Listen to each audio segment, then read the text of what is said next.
In the last 70 years or so, we've seen hundreds of films and thousands of science fiction books that have been written where there's a dystopic future where the machines turn against the people.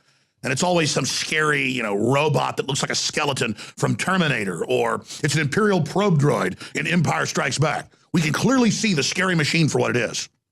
But in the real world, major corporations working with governments have turned everything into, quote, smartphones, smart refrigerators, the smart home.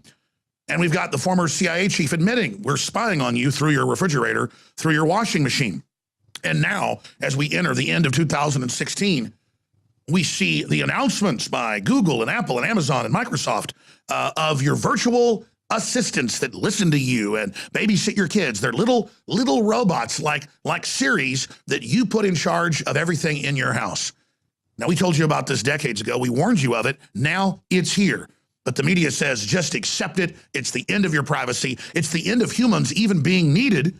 But it makes it so easy for your species to just fade into oblivion. And it's our own species, our own elites that are doing this to us. We're going to break it down in this piece for the Nightly News and then have extended coverage that we'll be posting to Infowars.com tomorrow in part 2 of this report. Joining me is Leanne McAdoo, who's also concerned about this. Leanne, we're being made almost passé. I mean, the worst fears we had 20 years ago are now just being admitted. That's the end of humans, the end of us being needed. Everything you do is surveilled. Get used to it. Right. Well, I got to say, when I watched Endgame for the first time, 10 plus years ago, the last 5 minutes of Endgame kind of threw me off. Like, all of a sudden, wait, they're merging with machines? What are you talking about? That went left.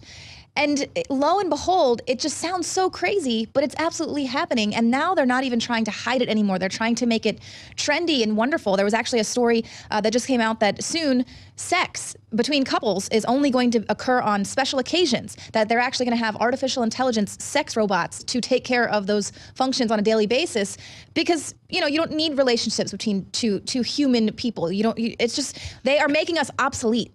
Exactly. And now they're talking about cutting off the energy, cutting off the funding in the economy, where we're so poor, we're only allowed to basically sit in our houses after work and live in the AI planet. Right. Because that doesn't have a carbon footprint. And then the plan starts to become clear. They are literally shutting off the biosphere for humans, artificially putting us into a space for total dehumanization, and even announcing competing realities, because this one is going to be so horrible. Right. Well, we're actually being sold. The White House has put out this report last Wednesday saying robots may take half of our jobs, and we should just embrace it. They have no idea how they're going to be dealing with the millions of people who are going to be out of jobs. They don't really have a plan for that. They say, these things have a way of working themselves out, but they're going to full steam ahead right into a brick wall with this, because they say it's going to be better in the long run. Well, that's what they always do. They always just frame it as, you're the alt-right, we defined you, anybody that disagrees with us, and now we're going to ban you. Right. Or we're going to say what words you can use and what words you can't. First, Christmas is no good. Now, holiday's bad too. This is a cult. The answer is go back to being a normal human and not following whatever's trendy. Whatever's trendy, and whatever they call smart, is literally an electronic cage, and you're a chump by following it. Right. And so, when I talked to the author of Artificial Intelligence, I met him at South by Southwest last year and kind of sat down with him, and he was talking about the fact that economists, no one is really concerning themselves with what's going to happen once automation takes over. And I talked about the 2040 plan, and he just laughed and said, 2040, it's more like 2020. I mean, it's going to happen. Donald Trump's going to have to deal with it in his election. That they always put stuff out there like, we'll have global government by 2030. It's already here. Right. We'll have merge with AI by 2035. They're going, 2025. It's all accelerating now by design. And Zuckerberg and all of them admitted, my users are dumb effers. We're going to control reality. They admit they're spying on you. Look at these headlines. Goodbye privacy. Hello, Alexa. Amazon's Echo, the home robot who hears it all and reports it all to the police. The Guardian. Here's another one on the Washington Post. Yes, the robots will steal your jobs, and that's fine. Here's another one from the Davos Group itself and a member of parliament in the Netherlands. Welcome to 2030. I own nothing, have no privacy, and life's never been better. They want us to think it's cool and adopt this because it's trendy, as you said, Leanne. Right. Well, and so that's another thing that the author of Artificial Intelligence mentioned. I said, well, wouldn't it be great if the robots take over the jobs we don't want? Then everyone will have free time. They can self-actualize. And he said that would be absolutely terrible. Can you imagine millions of people just being free to do whatever they want? I mean, it'll be like the mall brawls that took place on Boxing Day across they the admit country. they're going to give us all these bureaucratic things we've got to do, all these social control systems. We're going to have less time to be free under the new AI system. Look at how technology already makes us have less time now. Right. Well, this is their plan for how they're going to deal with us in the short term. Virtual reality. And they're already setting Tell us us up. about that. They're already setting us up. This is the new cool trendy thing. All the kids got to get it at Christmas. And Facebook is heavily invested in the Oculus Rift. So, I mean, the virtual Break reality. this down for people. It's the next major computing platform, okay? And so. Just like Google Glasses failed, they're now trying to force us into this one, which they claim is less nauseating. Here's a tip. If something's nauseating, a digital bag over your head, maybe it's not good for you. Well, actually, yes. One of our producers, Joseph Jennings, got his kids the VR headset, and he was playing with it, and he actually had to pull his car over on the way here, an hour after taking the headset off because he had really bad vertigo. I mean, this is not good. But so here we have virtual reality.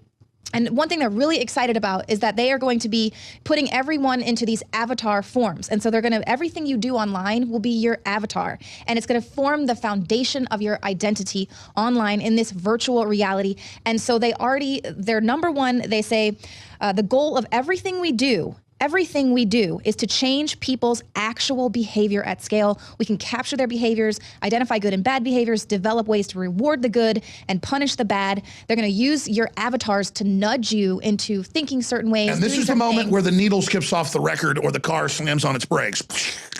That's called brainwashing. They're going to decide what your values are, put your value into an avatar that can be scored. China and Facebook admit this is the model. And then if you're not a good little globalist, it lowers your standing. Everyone will be put in the fake news category who doesn't play along with the new tyranny. But if you're a good little globalist, then you'll have a 5-star rating. They admit this. They announced this several years ago. And now we've hit jump point where it's all prepared and suddenly, boom, it happens. This must be absolutely opposed at every level. How do we do it?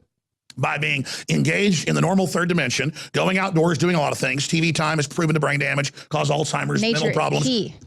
Nature walks, all of it's key. But as warriors, plugging into the Matrix and going in and battling for the zombies who are already in a dream state, having no idea they're literally having their soul sucked. Right. Well, that's true. Neo had to get back into the Matrix to free everyone. That's what we're doing here. We are jacked in right now. Exactly. That's why people say, well, why are you on Facebook? We have to use their tools against them. But understand, just like Zuckerberg called everyone dumb effers for giving all their information freely, well, that's the same thing that's going to be happening with virtual reality, except for now they're actually going to be freely mining data from our bodies. And now you're going to be having sex in virtual reality in giant public orgies. Again, they admit this is what they're going to offer you as they make the outside environment so ugly, the culture, the buildings, the art. The CIA declassified this last year to make you feel ugly and bad, so you turn loose of your real powerful identity and go into their false controlled paradigm. Now, that's it for this segment on InfoWars Nightly News. We're going to come back in an extended segment that'll be posted to Infowars.com/app in the app section for members, and tomorrow to Infowars.com. So we're going to go to break, come back with David Knight, and then we're going to again tomorrow have part 2 where we really break all this down. I'm Alex Jones. This is Leanne McAdoo. We're only fighting for humanity. It isn't what skin color we are. It's what our hearts and souls stand for. We all got red blood. The globalists are trying to enslave us. We must stand against it. Stay with us. In case you haven't heard, InfoWars has become the most influential media outlet in America. We're making freedom go viral. And now we are proud to announce a new weapon in the epic battle against the globalists. InfoWars Prime, where you can watch live high-definition feeds of The Alex Jones Show, plus exclusive insider videos from the InfoWars crew and behind-the-scenes action. Go to Infowars.com/app and download today. InfoWars Prime is available right now for your iPhone or Android. You will have access to exclusive videos that you can't see anywhere else. And that means live coverage of events and breaking news on location as it happens. You can also take advantage of amazing deals from the InfoWars store that are only available for InfoWars Prime subscribers. That's InfoWars Prime at Infowars.com/app. If you can hear my voice, you are the resistance.